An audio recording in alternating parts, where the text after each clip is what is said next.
Hey everybody, I'm Nathaniel Dodson, and I run the Covenanter Monthly Pamphlet Program over at covenanter.org/pamphlets. If you head over there and check it out, it's just $10 a month. If you sign up each and every month, you get a brand new pamphlet. We're republishing all kinds of old Reformed, Presbyterian, and Covenanter booklets and things that are obviously out of print. $10 a month, you get a brand new one every single month delivered straight to your mailbox. And if you want any of these older pamphlets that have already kind of been printed, you missed them, it's just $12 a pamphlet. You can pick up any of these back issues. And here we have the 42nd pamphlet for the month of June 2017. We've got a testimony and warning against some prevailing sins and immoralities addressed to Christians in general by the Reformed Presbytery.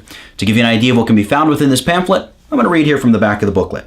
For well over a century after the Second Reformation, the Reformed Presbytery had, in matters of practical religion, shared a common Christian view of culture and society. However, toward the end of the 18th century, with the rise of Deism and the establishing of Enlightenment ideals in revolutionary France, the tide was turning against a Christian ethos throughout Europe and America.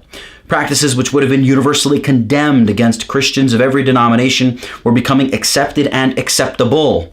Against this moral downgrade, the Reformed Presbytery penned this somewhat elaborate testimony.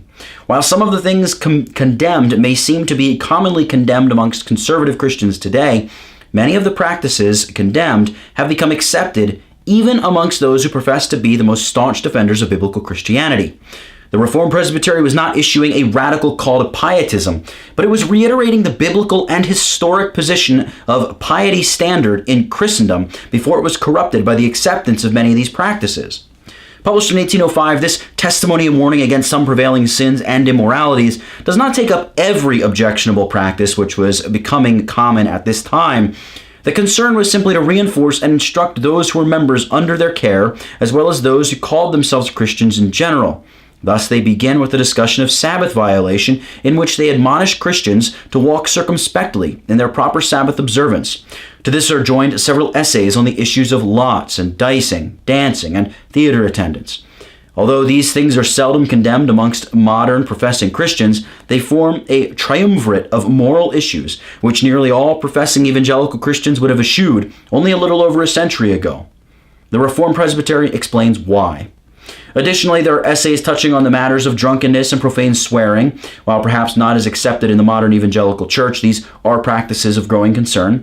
Likewise, the essay on training of children is one that should find universal acceptance until it is realized that training of children encompasses avoiding the other practices condemned in this testimony. And finally, it is hoped that all can find some agreement in the essay on calumny or slander, and those on uncleanness or fornication. But it is to be feared that these are even more commonly accepted in what passes for Christianity in the West. So there you have it, a testimony and warning against some prevailing sins and immoralities addressed to Christians in general by the Reformed Presbytery. A great little booklet. You can pick it up over at covenanter.org/pamphlets. Thank you very much.